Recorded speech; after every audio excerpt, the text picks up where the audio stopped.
maraming magagandang kwento. Pero, minsan iba yung sa rehearsals nila.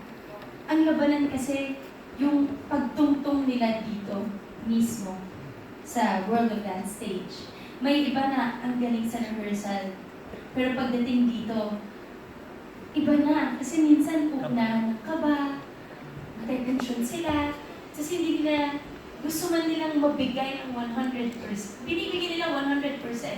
Kaso minsan sa kaba, sa takot, minsan dun nagkakaroon ng may konting pagkakamali or hindi magagawa yung stunts.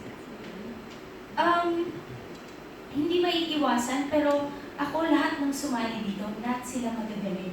Pero ang laban na lang po ay yung pag nandito na talaga sa World of Dance stage.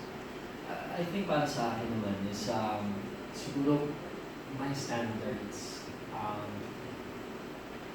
Siguro sa tingin ko medyo it got a little higher ng konti what I was searching for, and that's being honest. Kasi nga, sa tagal ko na rin nakakita ng mga mananayaw dito sa Pilipinas, alam kong kaya natin. So alam kong kaya ng mga mananayaw dito na to take it to another level. Alam mo yun, to be that world-class performer that everybody is searching for in a competition. And this just happened so that this competition became a dance competition. So now, ang standards talaga namin dito is we're looking for the best. Kasi hindi biro rin ang mapapanalunan, mananalo sila ng 2 milyon. Plus, they get the chance to perform on stage sa States, sa World of Dance United States. So the opportunity is big. So of course, the standards needs to be higher. So, yun. Pero tama si Maj. Sa lahat ng nagpakita ng gilas dito at sumayaw, all of them excel. Honestly, no one's weaker than the other. Everyone's just better and better and better. Alam mo yun. So, nakita namin the process from the qualifiers to the duels, to the cut, divisional finals, to today. Ang dami mong matututunan, pero ang dami mo rin insight kasi you set that standard. And when you watch World of Dance talaga, maniniwala ka na magagaling ka naman. And kaya natin makipaglaban kahit sa bansa. Very true, Sir Gary. Yeah. With regard to what is to be expected from the dancers, was that the question? I'm sorry. What I look forward to? Okay, what I look forward to is, kasi totoo yung sinabi mo, ang dami-daming drama pinagdadaan. But I don't base their dances on the drama. I base how they express the drama through their dance. That's how it's always been with me from the very beginning. That's how it's been with us from the very, very start. What I look forward to talaga is to see them rise above their problems at home.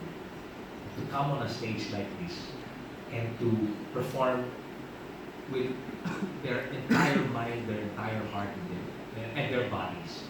And I think that is when you get to see how excellent and how worthy of being champions each of them are. But I always compare them to like basketball.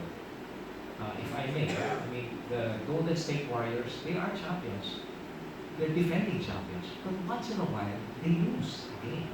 But it doesn't mean that they're no longer champions. They just lost for that night. And if they work harder, they will have another opportunity to rise above and prove that they're champions again. Yung kakalabanin nila, grabe din. It's just like that here.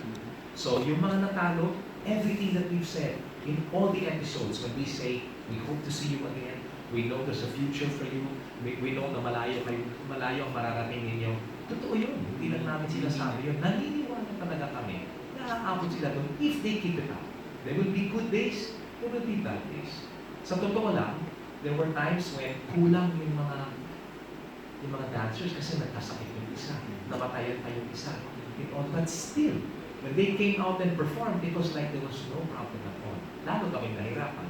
Mas gusto namin, nahihirapan kami because they go beyond what we were looking forward to. So I'm supposed to say, seeing a tough job for you? It's the toughest job because when you're talking about singing competitions, it's individuals.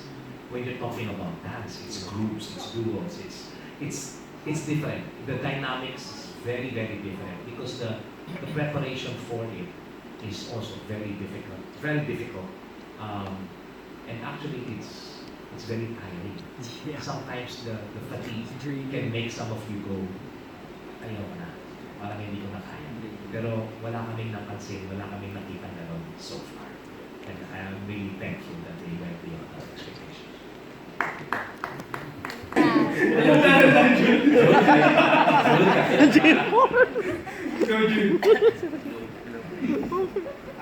My question goes to the three mentor judges. Dudugtungin ko lang yung tanong ni how do you exactly detach yourself when you tend to judge a particular dance group when you are so attached to the story, to the kind of genre na dance nila? How do you exactly detach yourself when you judge a particular group? I think yung decision na yun kasi nasa sa'yo. You understand? So, of course, tao kami. So, if there's something na matatamaan kami sa puso namin, of course, that's a factor. Yung may attachment na kami kasi sa lahat ng mga contestants na sumali dito. We got to interview them, we got to know their stories, we got to meet their families, yung kung camaraderie, or whatnot. So, yung attachment mo doon. But, in the end of the day, siguro yung mentality naming judges, it's still a competition. So there's other factors din na it clouds din the emotions. Kasi apart from the emotions, lalabas at lalabas lang yun. Pero pag nalabas mo na, then you become technical about the dance. Then pwede mo na i-pinpoint kung ano yung sa tingin mo na pwede pang i-improve or hindi. So I think yung talagang hindi namin may iwasan that we get, moved by the performance. Pero, hindi namin din inaalam na mag-dictate yung emotions namin para sa judging. And I think, lagi kami nag-uusap. We always talk and we communicate with each other because we all want to be in the same page. And especially, pangarap kasi ito ng mga tao eh. So, we really are trying our best to help them succeed and also para marating nila yung pangarap. So that's mine. Okay, in my case, I think that ako talagang hindi ko ma-detach talaga sa tingin. Okay, I'll be honest.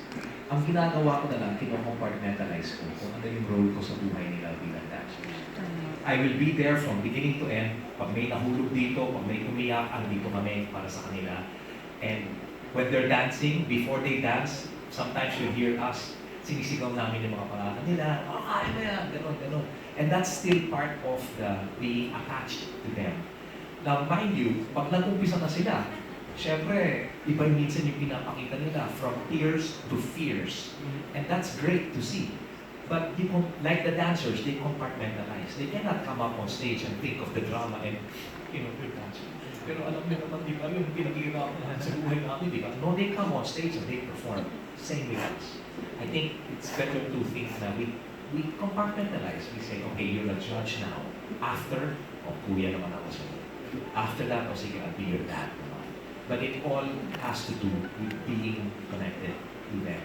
Kasi once you detach yourself, you have to also, siguro, you can also become cold and become too technical when you actually see na, ang ganda-ganda ng performance nila and you're scrutinizing every little thing na hindi naman talaga mapapansin. So you have to be very careful with that also. So that's how I treat. And I think that's how it's been with the three of us also. With all of them. Her Majesty. Ako naman po, hindi may iwasan yung magkakwento sila. So, ma-attach ka talaga. Tapos yung sasabihin mo sa sarili mo na, nakarelate ako. Minsan sa buhay mo, pwedeng na-experience mo din yung na-experience nila or nangyayari mismo sa iyo yun. So, nandun ma-attach ka po talaga. Pero, after nun, kailangan alisin yun. Kasi dun tayo sa performance nila, dun tayo sa sayaw nila. Sabi nga, state the obvious. Kasi, kung hindi namin sabihin, pero nakita sa camera, sabi niyo balik. Diba? Kaya, very honest naman kami sa kanila. At pag nakita niyo po yung mga contestants, pag sinasabihan namin, kung kunwari, nakita namin may nagbanggaan, may naganyan. Kita mo sa mukha nila na alam nila na meron silang mali. Pero, ramdam din nila sa amin na nakaka-relate kami sa kwento nila. Pero, ibabalik namin na competition to. Babalik at babalik kami sa competition to. Can I just add one last thing? I'd like to reflect on nung estudyante pa ako. Kasi I've had teachers na talagang naging special sa akin. And I'd like to think that I became special to them also. They're teachers in the classroom. Paglabas namin, we're almost like friends. Pero pagdating sa exam, in class, they're not there to attach themselves na tutulungan nila ako magkaroon ng tamang sagot. No, I have to prepare for it. They have taught me well. So I have to, dapat panindigan ko kung ano yung tinuro nila sa akin. And then I have to perform well with my test. Pero kung lumagpak ako, they've never treated me na parang, wala, bumago ka kasi, hindi mo sinundan. No, they go back to be the kind of teachers that they're meant to be. So I think I've learned a lot from my teachers back in school. So that's what I'm trying to apply also with the dancers. You observe and you see on stage. Of course, you know yourselves also na meron din kayong limitation as humans and as dancers. What particular discipline sa dance would you want to learn more and apply it to yourself? That's a tough question. Wow.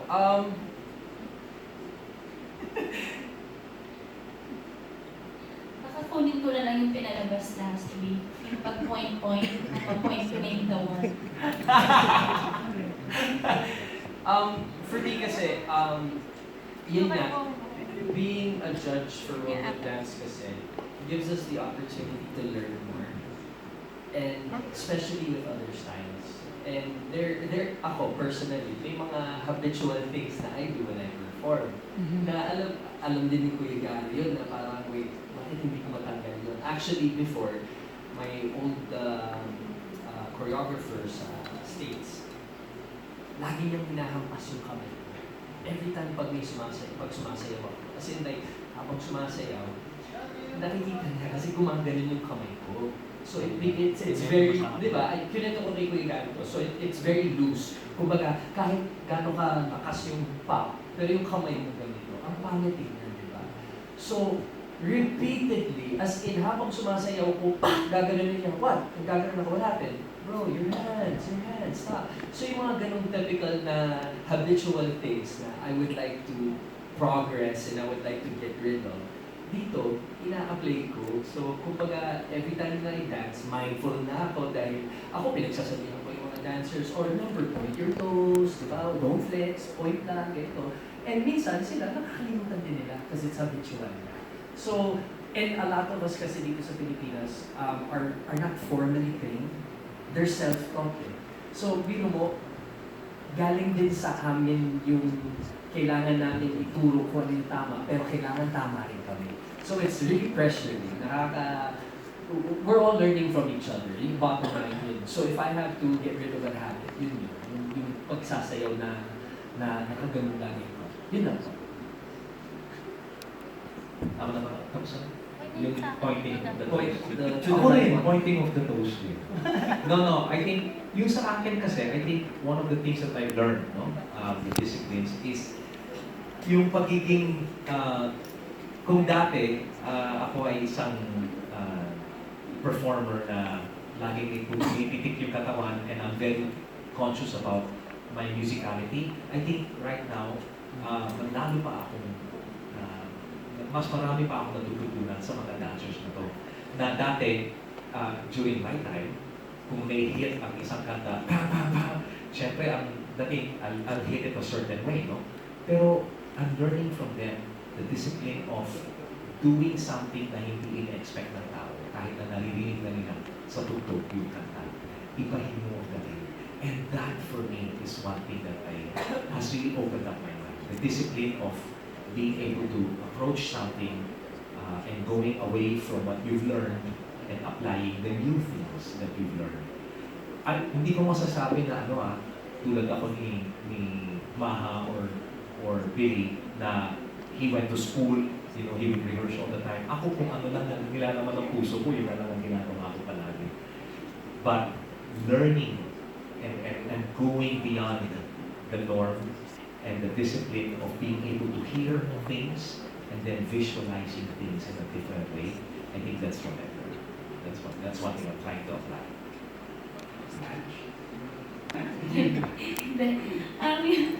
Okay. Sige, yung sa akin, sumasayaw po kasi ako to entertain. Tapos, yung mga contestants, nakikita ko sila na sumasayaw sila for competition. And then sabi ko, iba yung passion talaga nila. So parang ako, nandun yung, kukwestiyonin ko yung sarili ko din na, okay din ba yung musicality ko? Front beat ba ako? O nangungula ba ako sa music? Ganyan yung, hindi ko maiwasan i-check din yung sarili ko na minsan kapag nagsasayaw. At saka in fairness po sa lahat ng contestants, kahit na rehearsals lang, parang hindi sila nagpo-marking. Full out sila. Minsan kasi, isa din daw po kasi yun sa technique eh, para, lalo na sa amin, pag sa ASAP, parang we only have 1 hour to rehearse. So, kailangan talaga, pag nag-rehearse ka, ito todo mo na, full out na kaagad. Kasi, para kumapit na sa'yo kaagad yung dance, yung music, para maganda yung kakalabasan. Pero yun nga, tulad ng mga napag-uusapan namin ni Tito Gary at ni Billy, pare-pares kami halos na pag sa rehearsal, ang ganda ng nabibigay namin. Tapos pagdating na sa stage, nandun din yung kaba, kahit na hindi competition. Minsan parang mas happy ka pa dun sa rehearsal. So, yun po. One last. What are the things that you've learned from Luis and Luis? What did you get from Pia? Definitely I learned a lot from Luis. He's really someone to look up to, especially when it comes to hosting. Dude, He's really someone to look up to because kaya niyang English talagang magaling, Tagalog din, pwedeng seryoso, pwedeng funny. Like he knows when to be funny and he knows when like it's sometimes I find myself watching him and observing him, and I actually do this a lot. Kasi minsan magkahiwalay kami, nasa backstage ako, I send off the contestants, and then they come back to me, win or lose, they come back to me. And then I watch him sa monitor, and I observe, para when it's my turn, I also know what to do. So definitely, I learned a lot from Luis, and you may not know this, but you really taught me a lot. Appreciate that. Now, before I answer your question, besides having an amazing creative team, gusto namin i-acknowledge si Direct John Moll, our director. Yes. Direct John, so that tinumas mo sila. Just want to be acknowledged lang na besides the amazing team. Ako naman, for every new co-host kasi, it's something new. Kumbaga, when I co-hosted with Billy sa Got Talent, syempre may mga certain dynamics kami ni Billy na I cannot necessarily apply to Pia or to Tony or to Alex. So parang every single time, and like what the judges said, na there's no matter how good you believe you are, no matter how good people say you are, the moment you think that there's nothing new to learn, that's when everything goes downhill. So para sa akin, every new partnership, every new show, parang there's something new to learn. So it's gonna take Pia, parang it's my first time to be with her, so at least the next time. And as each taping progresses, parang alam ko yung tamang timpla if ever I get to work with her again, or at least someone similar to her. Thank you again for the kind words. It's a good problem to have. Na I simply started sa mix, tapos sa ASAP, tapos nagtuloy-tuloy na. So suma total kung ilang shows, ano yung mga season, kung nakailang season na I honestly have no idea. Thank you. I'm gonna look into that. So, question ko rin, for the jury, since Sir Gary mentioned earlier na sa mga dance mentors, you all had dance mentors. So, can you just share na lang your story, also, how you got into dancing? Kasi yung mga dance mentors. Interesting. This is the reason why I got into dancing. That's being honest. Hindi ikaw. Sorry. Limang pase. It's me, guy. And he knows this. Kasi, I remember being, 4.5 years old. And being in music museum at that time. And napakalaki ng shoulder pads niya pa. May afro pa siya ng konti. Di ba? That's what made me realize na I want to be like him. So, Kuya Gary is the reason why I'm actually in this limelight right now. And then through Kuya Gary, because of his influences then, like Michael Jackson, James Brown, Elvis Presley, and all those performers, natutunan ko rin na mahalin yung sila. But in all fairness, actually, Kuya Gary started. That's my mentor. Yeah. So, Gary, Well, with me, I don't have a mentor as in isang tao dito sa Pilipinas na nagturo sa akin o was guiding me through it. Maybe except for my sister Gina, who used to dance before umabot siya sa dance finals in Dance 10. It was one of the very first dance contests before kasama si Mike Montserrat. But as a musician, because up to this day pa rin, I will still consider myself more as a singer-performer than a dancer. Na mabuti na lang, pinaghaluan ko yung dancing sa ginagawa ko at nagustuhan naman lahat ng people. But the ones that really inspired me were people like Michael Jackson, Sammy Davis Jr., James Brown. Every time I would see them, I would look for a place where I could practice. As a matter of fact, nung naging part ako ng Kondirana sa high school, habang kumakain yung mga ibang kaklase ko sa may Unimart after dismissal, andun ako sa music room. And I would practice kasi may isang malaking salamin doon and I would practice doing the moonwalk na hindi ko akalain na tama na pala yung ginagawa ko because for me, parang mali pa rin. It didn't feel right until my classmates said, bakit ang ginagawa ni Michael Jackson? Hindi nga eh. Hindi, gawin mo ulit. O yun nga talagang ginagawa. Bakit dapat magsayo ka pa ng gano'n? And then so, as I started dancing and creating my own music, ipinasok ko na rin yung pagiging Latino ko, half Latin naman, half Puerto Rican. Doon ko na ipinasok yung mga iba't-ibang rhythms that I was able to incorporate my moves to. And I'm so thankful na as I grew up, I had the right dancers with me to create the kind of impact that I think still happens today when I step out on stage. So that's my story. Ako naman, batang-bata pa po talaga ako. Mahilig talaga ako manood ng TV. So, dati, pag kunwari Sabado, Linggo, umuwi ako kaagad kasi sinasabi ko, gusto kong panoorin yung mga lalaking tumatawag. Street Boys. Tapos hanggang sa naging idol ko po si Miss Dayanara kasi syempre sa ASAP ko. Tapos si Miss Vanessa din ako. I remember nakasayaw ko pa siya sa Star Magic Anniversary Prod sa ASAP. Parang baguhang artista ako, tapos tinanong ko sino yung idol ko. Tapos yun yung pinerform namin na akala ko sinasabayan ko lang si Vanessa na nasa DVR and then nag-open yung LED, tapos sabay kami sumayaw.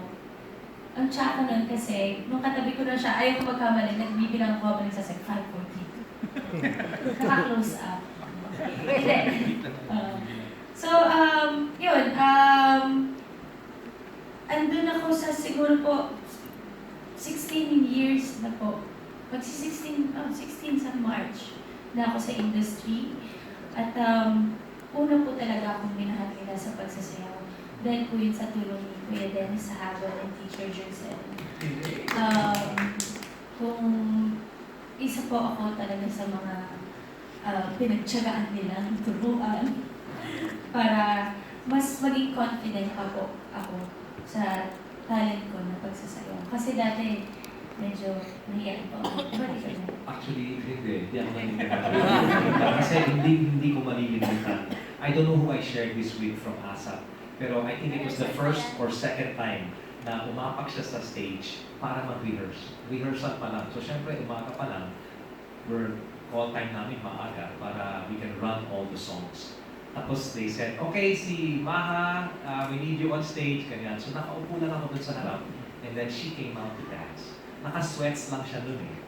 Pero nung sumayaw to, si Maja, talagang I had to look for yung mga heads ng ASAP. At tinanong ko, sino to? Sino siya? That's Maja mo? Salvador. So kasama dun sa Salvador family. Yes. Pero I've never seen a Salvador move like Maja Salvador.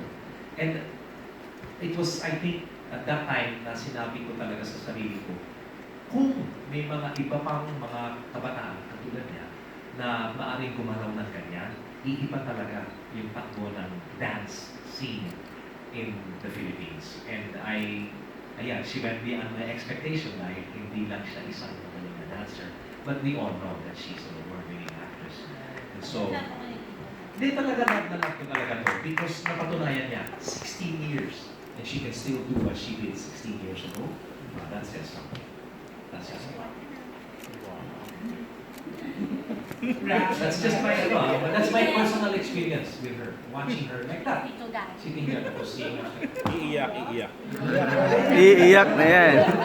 Hindi ako mag-exag. Hindi, okay. Hindi ako iyak. Paano ba ito? May moment na naalala ko yung sa 14th floor. Sabay tayo nag-rehearse. Yes. Nag-rehearse ako, tapos si Tito Gary, tapos umupo ako dun sa may bintana, tapos umupo si Tito Gary.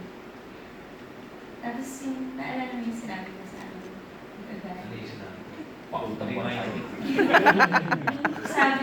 yung sabi mo na, just wait for it, bibigay ka. Yes. And then, nung in-offer nga po itong World of Dance Philippines, kasama si Tito Gary, sabi ko, grabe, hindi ko lang siya kasama sa ASAP. Kasi syempre, idolo ko din po. Idolo ko. Na idol ko si Tito Gary. Hindi lang pagdating sa pagsasayaw, sa pag-perform, kundi kung paano siya. And then, nangyari yung may Challenge. Yeah, Opo. health challenge. May health challenge ni Tito Gary. Tapos, yung buong World of Dance staff, dadalawin si Tito Gary. Si Billy kasi dinalaw na hindi ko masabi straight sa kanila na hindi ko kayang makitang mahina si Tito Gary kasi ginawa ko hindi ko kayang makitang mahina yung mga taong mahal ko, lalo na kasi nagbibigay ng extension sa akin. Ano malakas na ako ngayon mo dito? Sige! Hindi! Kasi hindi. Hindi, pero yun po yun. Kaya, So hindi ka dumalaw. hindi ko kasi talaga kaya. Pero nandun yung kita kaya yung text. Yeah. Then, saka in-explain din ni Tita. Yun yung reason. Hindi ko talaga, hindi ko kaya. So, pero nag-text mo. Hindi ko naman siya na-check si Tita Gary. Galit na galit si Tagali. Nag-send sa akin, sabi lahat sa'yo, dumalaw si Maja. Nakaayos lang nila eh. Nag-away mo na si Maja. Naayos lang nila sa World of Dance. Pero siya Tagali. Naawa lang ng mga Martian. Sigurado ka niya, hindi natututunan ka dyan. Kalokohan. Hindi, pero yun, kaya sobrang sinasabi ko na sana bumalik na agad para kami pa rin. And thank you, Lord, for you. And he did. Diba? Grabe, yung recovery ni Kuya Gali, I mean, I've never seen anybody. Kaya nga Superman tawag namin kay Kuya Gali. Yeah, honestly, kasi, alam mo yun, biro mo from everything that he just went through, the operations and everything, in 4 months, nandito siya. And he's still performing like he's 25. Diba? So, paano yung puso namin? Paano kami, alam mo, Ang importante doon yung salitang parang. Parang. Please. Parang. Parang lang. Kaya yung mga tuhod ko. Medyo So, parang na. ay, Ay, yan. ay, sa mga... Hindi, grabe po talaga mag-inspire si Tito Daddy. Kasi syempre, swerte lagi sa ASAP nakakasama. So, alam niyo po, ang dami naming napagdanaan, tagal, di ba? Pero, very blessing talaga si Tito Gary sa akin, I'm sure sa amin lahat. Dahil iba siyang mag-inspire ng tao. Yung talagang hindi ka mag-give up sa kung ano man kung nasaan ka man, kung ano man yung pinagdadaan mo. Kasi, lagi niyang pinapaalala niya sa'yo na andyan si God. And just keep on praying. So, yun yung dun ako lagi. Kaya pag Sunday, lagi ko kinukulit yung pag-gani. Pero hindi niya alam, gusto ko lang makarinig ng magagandang words. Yeah.